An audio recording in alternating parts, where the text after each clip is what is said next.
Nós temos aqui no gráfico do Bitcoin, então gráfico barra dólar, nós temos o Bitcoin sofrendo um pouquinho, apoiando um pouquinho para o dólar, mas continua fazendo topos e fundos ascendentes.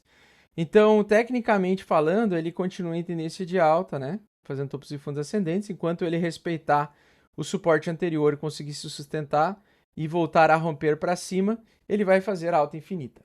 Beleza? Então, sim, pessoal, pro pessoal do Instagram, eu tô no Café do Bitcão lá do YouTube, beleza? Então, aqui, ó, vou só colocar aqui para vocês, topos e fundos ascendentes, beleza?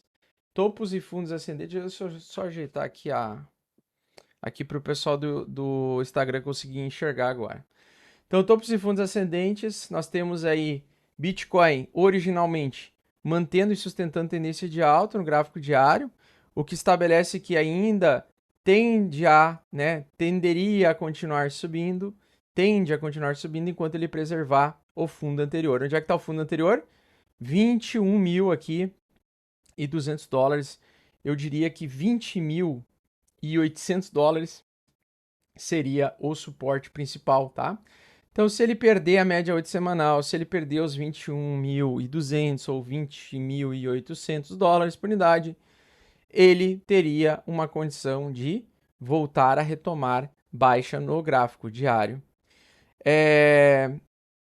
E, ao mesmo tempo, nós vemos uma divergência, então, que se chama divergência bearish, né? Onde no indicador do MACD nós temos, então, topos mais baixos, enquanto que no preço topos mais altos. Isso aqui indica, geralmente, armadilha de touros, né? Bull Trap. O Bull Trap, que geralmente só é consolidado se a gente perder esse fundo anterior aqui. Então, Bull Trap ele só acontece de fato, né? Se ele perde o fundo anterior. Aí ele seria um topo duplo, formação de Bull Trap e quedas infinitas, certo?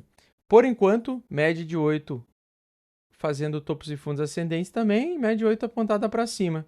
Então ele supostamente, ele teria que continuar subindo. Vou explicar por que eu acho que o Bitcoin não vai continuar subindo já a partir da entrada de março, tá? Eu gostaria que ele aguentasse a alta até o final de março, mas eu acho que não vai. Olha, não é que eu acho que vai acontecer.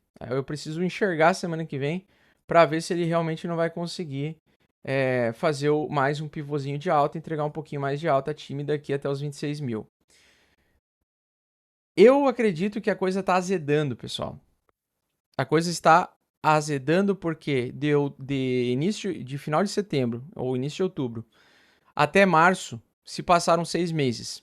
6 meses é uma média em que os bancos conseguem manter um ciclo de alta, que foi um rally de alta que o S&P 500 conseguiu sustentar, principalmente com essa ajuda que ela teve de impressão e injeção de dólares da Reserva Federal dos Estados Unidos, certo? Então, eu acho que o gás da alta está acabando. Eu acho, na verdade, que o gás da alta acabou, tá? Então, assim, eu gostaria muito que continuasse subindo, pessoal, mas para mim isso aqui tá com muita cara de barra de exaustão. Lógico que a gente ainda precisa ter uma validação na semana que vem, na outra semana, porque eu falei, ó, nas próximas 3 semanas nós vamos saber se isso aqui é uma barra de reinício de tendência de alta ou é uma barra de exaustão.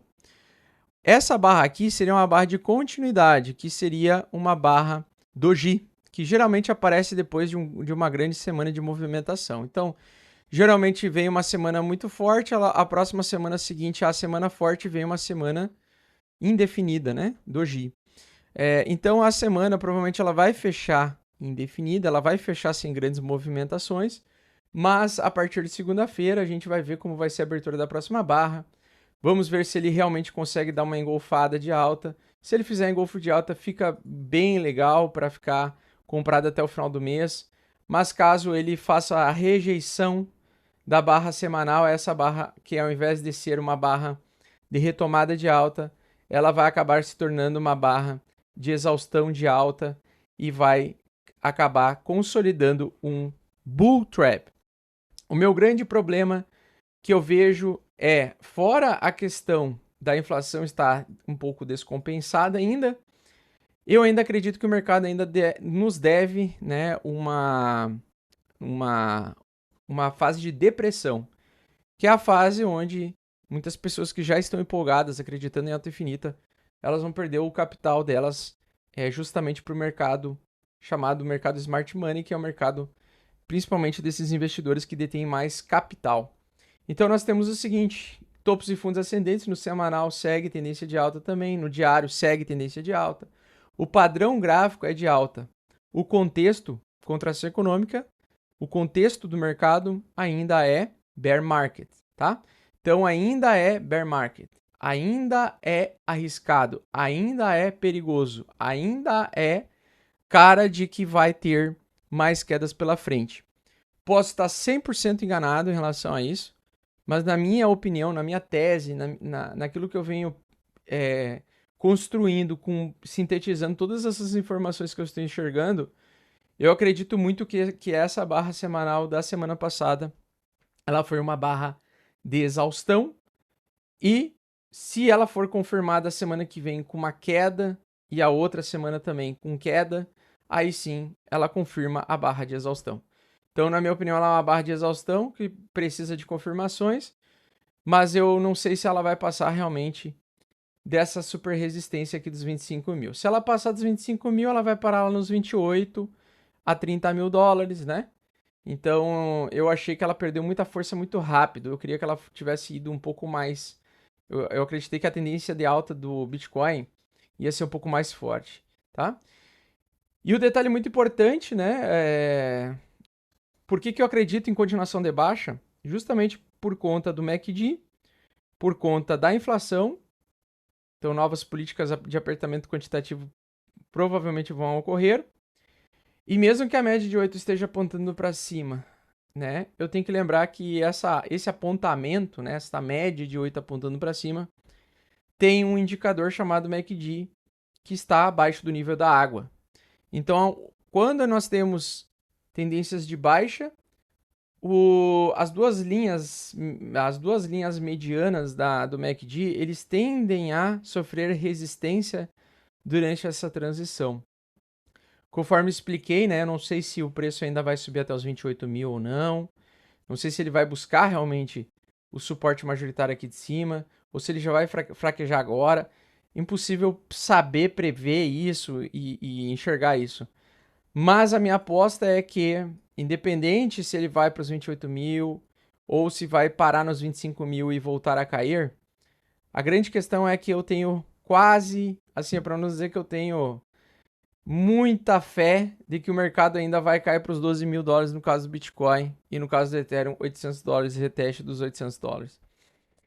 Por que eu tenho isso? Porque o MACD geralmente ele se comporta dessa forma. O preço vai cair com uma velocidade mais forte, o MACD vai cair mais fraco. E aí, quando ele fazer um fundo duplo no MACD, né, as médias caem para baixo aqui, só que no preço, o preço cai com mais força, e aí ele faz um fundo mais alto que o fundo anterior, aí o MACD semanal geralmente antecipa a reversão majoritária de tendência mesmo, lá na frente, né? Como é um gráfico semanal, isso são várias semanas para frente. Várias semanas para frente.